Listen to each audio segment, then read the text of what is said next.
تو ہم آپ کو ایک خوفناک مثال بنا دیں گے، جس کے جواب میں بھٹو صاحب نے کہا تھا کہ اپنے ملک کی خاطر، پاکستان کے عوام کی خاطر میں اس بلیک میلنگ اور دھمکی کو نہیں مانوں گا۔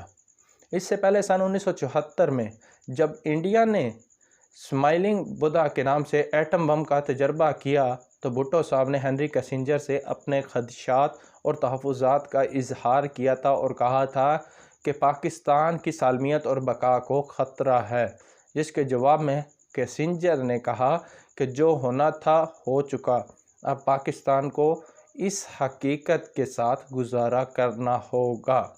علی جعفر زیدی کہتے ہیں کہ بھٹو اس کے بعد پاکستان کے جوہری پروگرام کے بارے میں مزید سنجیدہ ہو گئے، جس پر وہ پہلے سے زیادہ کام کر رہے تھے۔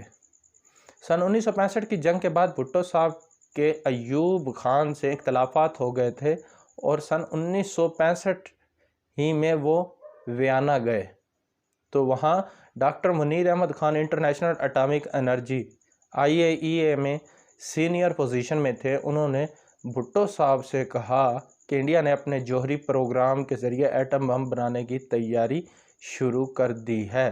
علی جعفر زیدی کے مطابق بھٹو نے اس وقت سے جوہری منصوبے پر اپنا ذہن تیار کر لیا تھا۔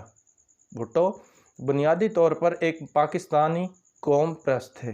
وہ پاکستان پر انڈیا کے تسلط کو کسی بھی طرح قبول کرنے کو تیار نہ تھے، چنانچہ سن 1965 سے ہی جوہری پروگرام سے متعلق وہ ذہنی طور پر تیار ہو چکے تھے۔ علی جعفر زیدی کے مطابق سن 1972 میں بھٹو نے ڈاکٹر منیر احمد خان کو قائل کیا اور انہیں پاکستان انسٹی ٹیوٹ of nuclear science and technology کا چیئرمین بنا دیا اور ڈاکٹر عبدالسلام صاحب کو سائنس اینڈ ٹیکنالوجی کا مشیر مقرر کر دیا۔ اس طرح ملک کے جوہری پروگرام پر تیزی سے کام شروع ہوا۔ جب میں نے قائد اعظم یونیورسٹی کے لیے کام کرنا شروع کیا تو پاکستان انسٹی ٹیوٹ of nuclear science and technology university سے منسلک ایک ادارہ تھا۔ کیونکہ یونیورسٹی کی پلاننگ اور ڈیولپمنٹ میری ذمہ داری تھی، اس لیے اس انسٹیٹیوٹ کی پلاننگ اور ڈیولپمنٹ بھی میری ذمہ داری تھی۔ انسٹیٹیوٹ کی ساری ڈیولپمنٹ گرانٹ اور 5 ایئر پلان وغیرہ میرے ذریعے ہی حکومت تک جاتے تھے۔ اس میں کیونکہ سیکیورٹی اور حساس معاملات کافی زیادہ تھے، اس لیے بھٹو صاحب نے بعد میں وہ انسٹیٹیوٹ براہ راست اپنے ماتحت کر لیا تھا۔ یعنی قائد اعظم یونیورسٹی جو اس وقت اسلام آباد یونیورسٹی ہوا کرتی تھی، اس سے علیحدہ کر کے ایک آزاد ادارہ بنا کر اپنے ماتحت کر لیا تھا۔ میں جب ہفتہ روزہ جریدہ نصرت کا ایڈیٹر تھا تو بھٹو صاحب کی بہت سی تحریروں کا اردو میں ترجمہ خود کیا کرتا تھا۔ انہوں نے میتھ آف انڈیپینڈنس نامی کتاب سن 1970 میں لکھی، جس کا اردو ترجمہ میں نے کیا۔ اس کتاب میں بھٹو صاحب نے لکھا کہ اگر ہم نے اپنا ایٹمی پروگرام صرف پرامن مقاصد کے لیے جاری رکھا اور انڈیا نے ایٹمی ہتھیاروں میں برتری حاصل کر لی تو وہ ہمیں بلیک میل کرتا رہے گا۔ انڈیا کو پاکستان کی ایئر فورس پر برتری حاصل ہو جائے گی اور پاکستانی شمالی علاقہ جات اور کشمیر سے ہاتھ دھو بیٹھے گا، جبکہ باقی پاکستان کو نسلی بنیادوں پر تقسیم کر کے چھوٹی چھوٹی ریاستوں میں بانٹ کر ختم کر دیا جائے گا۔ علی جعفر زیدی کا کہنا تھا کہ پاکستان میں ایک ادارہ اٹامک انرجی کمیشن تو سن 1957 سے بنا ہوا تھا، لیکن اس کا مقصد توانائی کا حصول تھا، جبکہ بھٹو صاحب تو بھارت کے مقابلے میں ایٹم بم حاصل کرنا چاہتے تھے۔ یہ سب امریکہ اور یورپ کی انٹیلیجنس ایجنسیوں کو بھی معلوم تھا، اس لیے پاکستان کا ایٹمی پروگرام ان ممالک کی نظر میں ایک خطرہ تھا اور خطرے کو دور کرنے کی کوشش بھی کی گئی۔ سن 1976 اور 77 میں جب بھٹو کی حکومت کے خلاف PNA کی تحریک چل رہی تھی تو امریکہ میں جمی کارٹر صدر بن چکے تھے اور ہنری کیسنجر کی جگہ سائرس وینس وزیر خارجہ تھے۔ بہت سے سیاسی مبصرین کا خیال ہے کہ حزب اختلاف کی تحریک کو امریکی حمایت حاصل تھی۔ امریکی صدر جمی کارٹر PNA کی تحریک کو انسانی حقوق کی تحریک قرار دیتے تھے اور کہتے تھے کہ بھٹو اس تحریک کو کچلنا چاہتے ہیں۔ اس تحریک کو امریکہ کی مالی مدد حاصل تھی اور اصل میں سارا معاملہ پاکستان کے جوہری ایٹمی پروگرام سے متعلق تھا۔ جس روز بھٹو صاحب نے پارلیمنٹ کے مشترکہ اجلاس سے خطاب کیا اور امریکہ پر الزام لگایا کہ وہ ان کی حکومت کو ختم کرنا چاہتا ہے، اس کے غالباً دوسرے روز میں اور ڈاکٹر سعید شفقت پنڈی میں ایک ریسٹورنٹ کی طرف جا رہے تھے جہاں ایک صاحب نے ہمیں چائے کی دعوت دی ہوئی تھی۔ ہم صدر میں پیدل ہاتھی چوک سے ایڈورڈ روڈ کی طرف جا رہے تھے کہ اچانک ہی بھٹو صاحب وہاں پہنچ گئے اور اپنی کار سے باہر نکلے اور مجھ سے میرا حال احوال دریافت کیا۔ اتنے میں انہیں دیکھ کر لوگ وہاں جمع ہو گئے۔ بھٹو صاحب نے وہاں ایک چھوٹی سی تقریر کی۔ اس تقریر کے دوران انہوں نے اس وقت کے امریکی وزیر خارجہ سائرس وینس کا ایک خط بھی لہرایا جس میں بھٹو صاحب کو ایک مرتبہ پھر دھمکی دی گئی تھی۔ خط لہراتے ہوئے انہوں نے وہاں موجود لوگوں سے کہا کہ دیکھو، مجھے ہی خطرہ نہیں بلکہ پاکستان کو بھی خطرہ ہے۔ علی جعفر زیدی اس وقت کو یاد کرتے ہوئے کہتے ہیں کہ بھٹو صاحب بتاتے پھر رہے تھے کہ خدا کے لیے اس تحریک کو سمجھو کہ اس کے پیچھے امریکہ ہے۔ یہ تحریک اس لیے شروع ہوئی ہے کیونکہ میں نیوکلیئر پروگرام کو ختم کرنے سے انکار کر رہا ہوں۔ اس کے علاوہ بھٹو کا ایک قصور یہ بھی تھا کہ انہوں نے سن 1974 میں اسلامی ممالک کے اہم رہنماؤں کو اکٹھا کیا اور اسلام آباد میں اسلامی کانفرنس کی۔ اس کانفرنس میں جو قراردادیں منظور ہوئیں کہ مسلم دنیا کی اپنی کرنسی ہو، اپنی پارلیمنٹ ہو، تیل کی قیمتیں مسلم ممالک خود طے کریں وغیرہ وغیرہ، یہ باتیں امریکہ کے لیے قابل قبول نہیں تھیں۔ لیکن سوال یہ ہے کہ ایک عوامی لیڈر بھٹو عوام کو متحرک کیوں نہ کر سکے؟ علی جعفر زیدی کہتے ہیں کہ پیپلز پارٹی کے انتخابات جیتنے کے بعد لاکھوں کی تعداد میں کنونشنل لیگ اور دوسری لیگوں کے لوگ پیپلز پارٹی میں شامل ہو رہے تھے۔ سن 1973 میں میرا اسی بات پر بھٹو صاحب سے اختلاف ہوا تھا کیونکہ میرا کہنا تھا کہ یہ وہ لوگ ہیں جنہوں نے ہمارے کارکنوں کو گھروں سے لڑکیوں کو اغوا کیا تھا، پیپلز پارٹی کا جھنڈا لہرانے پر گھروں کو جلایا تھا۔ یہ لوگ اگر پارٹی میں آتے چلے گئے تو ہماری اصل طاقت، ہمارے کارکن اور عوام ہم سے دور ہوتے جائیں گے، اور جب مشکل وقت آئے گا تو یہ نئے آنے والے بھاگ جائیں گے، اور جب ہم زمین پر گریں گے تو وہاں عوام نہیں ہوں گے۔ علی جعفر زیدی کا یہ بھی کہنا ہے کہ بھٹو صاحب نے اس اندرونی طاقت کو نظر انداز کیا، ان فورسز کو نظر انداز کیا جو اصل میں ان کی طاقت تھی، یعنی پارٹی کے کارکن اور عوام، جن کے سہارے وہ بڑی لڑائی لڑی جا سکتی تھی جو وہ لڑنا چاہتے تھے۔ علی جعفر زیدی بتاتے ہیں کہ جب لاہور میں بھٹو پر مقدمہ چل رہا تھا تو اس موقع پر بھی 30-40 لوگوں سے زیادہ کوئی نہیں آتا تھا۔ بھٹو صاحب کو ضرورت سے زیادہ اعتماد تھا کہ لوگ ان کے ساتھ ہیں اور وہ جب چاہے انہیں متحرک کر لیں گے۔ وہ تو خارجہ پالیسی پر توجہ دینا اور عالمی طاقتوں سے لڑنا چاہتے تھے۔ مورخ اور پاکستان کی سیاسی تاریخ پر کئی کتابوں کے مصنف عائشہ جلال اپنی کتاب دی اسٹرگل فار پاکستان میں لکھتی ہیں کہ بھٹو نے اگر پاکستان کی سیاسی تاریخ سے سبق سیکھا ہوتا تو شاید وہ 5 جولائی 1977 کی فوجی بغاوت کو ٹال سکتے تھے۔ وہ اپنے آرمی چیف جنرل ضیاء الحق کے بارے میں ضرورت سے زیادہ پر اعتماد اور پر امید تھے۔ انہوں نے اس موقع پر PNA سے مذاکرات کا آغاز کیا کہ وہ اسے گھیر لیں گے۔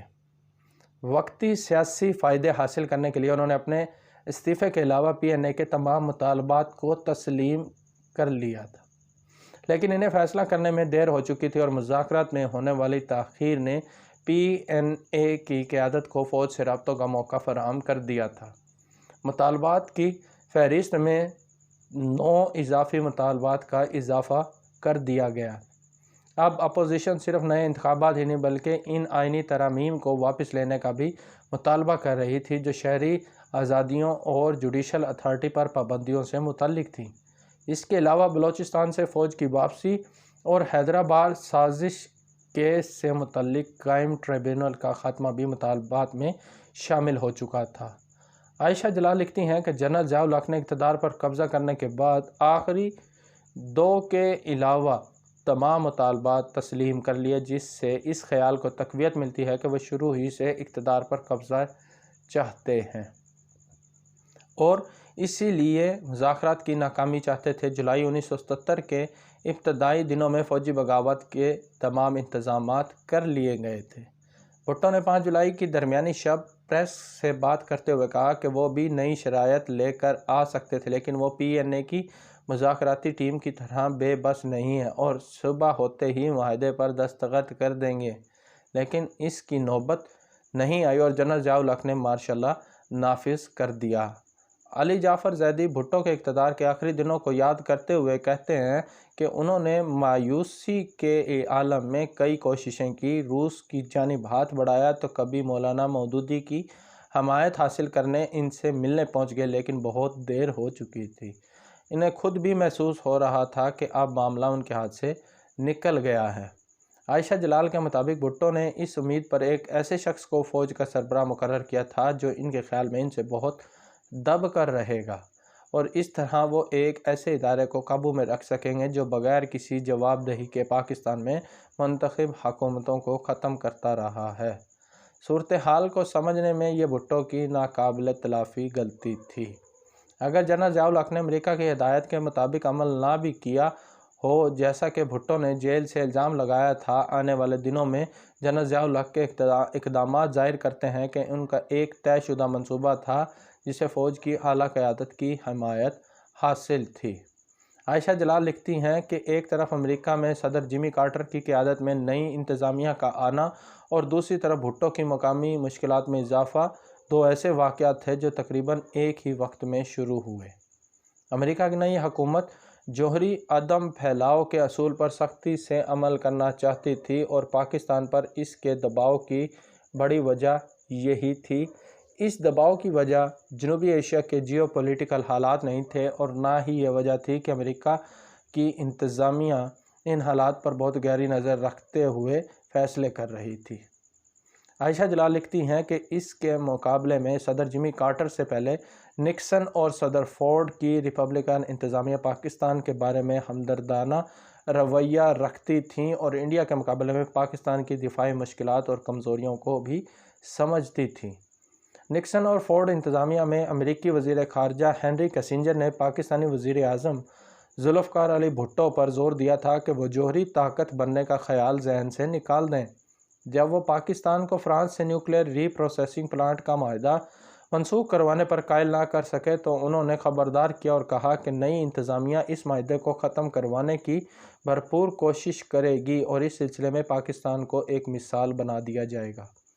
پاکستان کی سیاسی تاریخ پر نظر رکھنے والے کئی تجزیہ کاروں کے خیال میں ذوالفقار علی بھٹو کی بڑی سیاسی غلطیوں میں بلوچستان میں قبائلی تحریک کو کچلنے کے لیے فوج کو بلانا، نیشنل عوامی پارٹی کی مخلوط صوبائی حکومت کو ختم کرنا اور خود اپنی پارٹی کو نچلی سطح پر منظم نہ کرنا وہ اقدامات تھے جن کی وجہ سے جب ان پر مشکل وقت آیا تو وہ حالات کا مقابلہ کرنے کے لیے عوامی حمایت حاصل نہ کر سکے۔ بھٹو صاحب کے دعووں کے مطابق ہنری کسنجر نے انہیں جو دھمکی دی تھی کہ تمہیں ایک خوفناک مثال بنا دیں گے، پاکستان کے اس سب سے مقبول اور متنازع سیاستدان کی شاید اپنی غلطیوں کی وجہ سے بھی امریکہ کو اس مبینہ دھمکی پر عمل درآمد میں آسانی ہوئی ہوگی۔ تو ناظرین، یہ وہ دھمکی ہے جس کا وزیر اعظم پاکستان جناب عمران خان صاحب نے آج کے روز جلسہ کے اندر خطاب کرتے ہوئے اشارہ کیا اور جو خط لہرایا ہے کہ دھمکی آمیز لیٹر آیا ہے، تو وہ ہو سکتا ہے وہ اسی طرح کی کوئی دھمکی ہو۔ امید ہے آپ کو ہماری یہ کاوش پسند آئی ہوگی۔ Thank you. اللہ حافظ۔